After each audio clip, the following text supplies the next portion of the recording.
Hello, are you a student who's struggling to figure out what to do with their time because they physically can't go to school and have too much time on their hands and want to get a part-time job even though the economy is falling apart? You've come to the right video!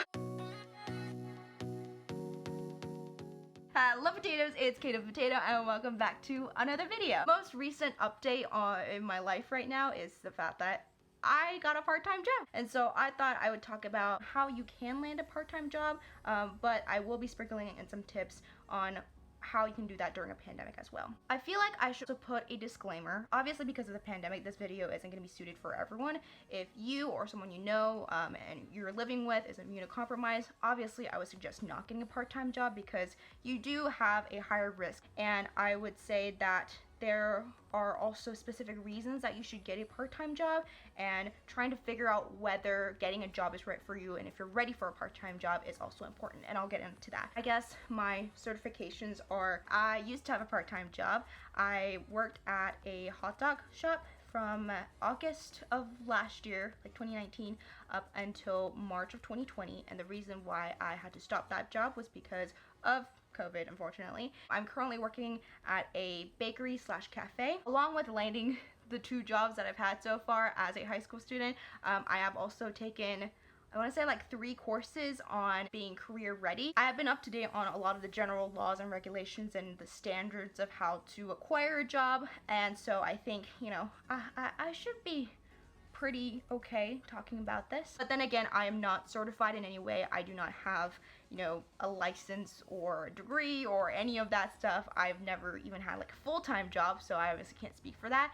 I'm only just doing this for any high school students who might be thinking about getting a part-time job. Hopefully this video is helpful for you anyway. So yeah, let me stop blabbering and get on started. So like I mentioned, you really need to figure out if getting a part-time job is right for you. Regardless of a pandemic, you have to realize that whatever job you're looking for, and for me it was in the food industry, and I am mostly a customer into these food industry people, right? Because I'm a human and I eat. Whenever I'm viewing it from a customer standpoint, I'm only ordering something and it's being brought out to me. I usually don't see the food being made, the food being prepped, you know, all of the things that go along with before and after I order, you know, any of those things. So you might have to make some things yourself. You might have to prepare some things yourself. You don't even think about like cleaning afterwards. You don't think about like closing down the shift and, you know, closing down the store and making sure that everything's ready for the next day. You know, all of those different components to consider. And are you going to be willing to do all the things that they tell you to do? Just be honest with yourself. If you feel like you're not going to be able to do it,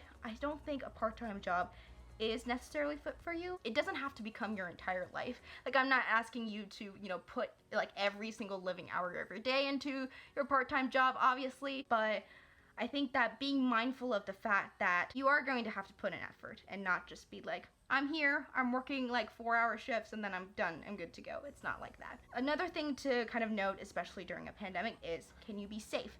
And so a lot of the jobs are requiring masks, and you have to keep a mask on. I know for a fact that whenever I go to shifts now, well, I'm currently in the training phase now, so I might not be too well versed in the place I'm working at currently since I'm still in training, but I know that I do not take off my mask. I think those are the two primary things that's like, are you willing to work and are you able to stay safe?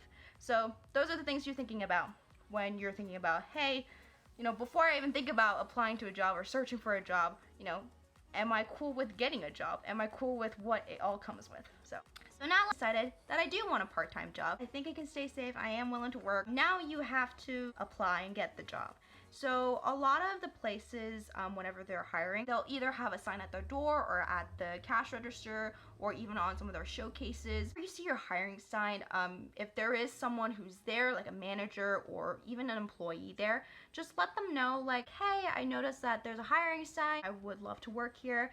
Do you mind if I leave my name and number for your employer? Hopefully they can contact me, anything of that sort. You know, just be really nice about it. I would say call like max 3 times. Don't just stop after the first call if you really do want the job.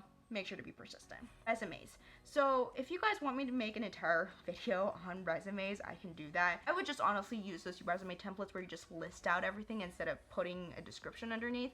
And I'm sure that if the employer wants to know a little bit more about something, they'll ask. Let's say that you get a call, they contact you about the job, and I don't know if this is the case for all of the jobs, but I know that the first time I got a call from my employer, that was my interview.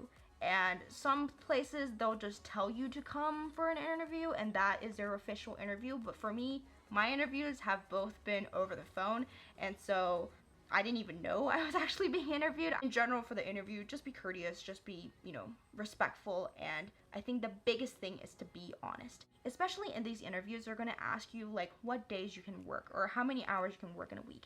And for part-time jobs, it's a little iffy, right? I wouldn't go out of your way and say like, oh, I'm available at all times. I wouldn't say that just to increase your chances of being hired, because if you do get hired and they do call you like at any point in the time and you can't come, that's gonna be a bad reflection on you in the end. I was very honest with my employer during the interview, in the fact that I have morning classes for high school right now. I'm a high school senior, so all of my classes are mostly in the mornings or like very early afternoon, and so I can only be available from this time until whenever you guys close, and I cannot work the weekends. They asked me like, are you sure you can't work on the weekends? And I had to be like, I'm sorry, I just can't. I'm not available on the weekends. They did ask me like the minimum amount of days I can work and maximum amount of days I work. I said minimum of 2, maximum of 3. That's kind of like my range. So yeah, that's my biggest tip on that. Just be honest. So yay, let's say you got the job.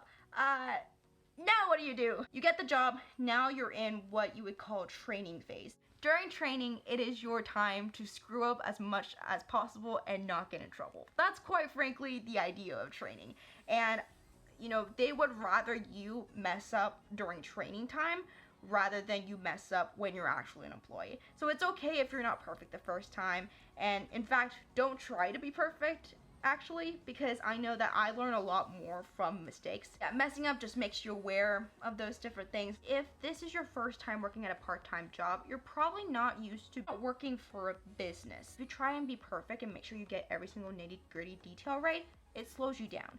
And in this case, you want to be speedy. You want to make sure that you're catching up to all of those different things. In this case, speedy is better, but don't be too speedy or too hasty, because you can cause accidents if you are rushing yourself, knock things over. I could slip and fall and hurt myself, and that's something that you definitely do want to avoid. Yeah, let's get to employers and coworkers. The employer is probably not going to be there 100% of the time. In fact, I want to guarantee that they're not going to be there 100% of the time. For you to kind of keep yourself in check, I would suggest pretending like they're always there. If you start goofing off when they're not there, there may as well be a surveillance camera on the ceiling that you didn't know about. There might be people who come into the stores who might tell your boss about something, and you can get in big trouble for that.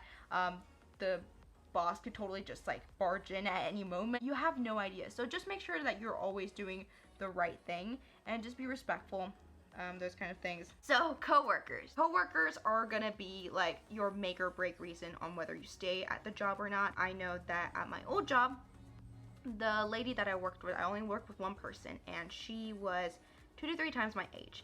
And I'm not gonna like go into like how age, because I don't care really about that stuff, but there is a different dynamic, I would say, whereas she was more like an auntie figure, and the people who I'm working with now, they're either my age or a year or 2 older, and so they just seem like friends, or like just people that I would know in high school, like when I like a couple years back, and I just knew like the juniors and seniors. Make sure that when you're training with them, because they've been working there for a while, they're probably going to teach you everything that they know and the ways that they've learned it. You want to make sure that you're accommodating to their space and their way of doing things, rather than just doing everything. It could just be just my idea, but like I want to make sure that I'm open to them telling me stuff, so they're open to me coming into their space, because overall they've been working there longer and I want to accommodate to them first, rather than making it seem like, oh, I'm this trainee, but like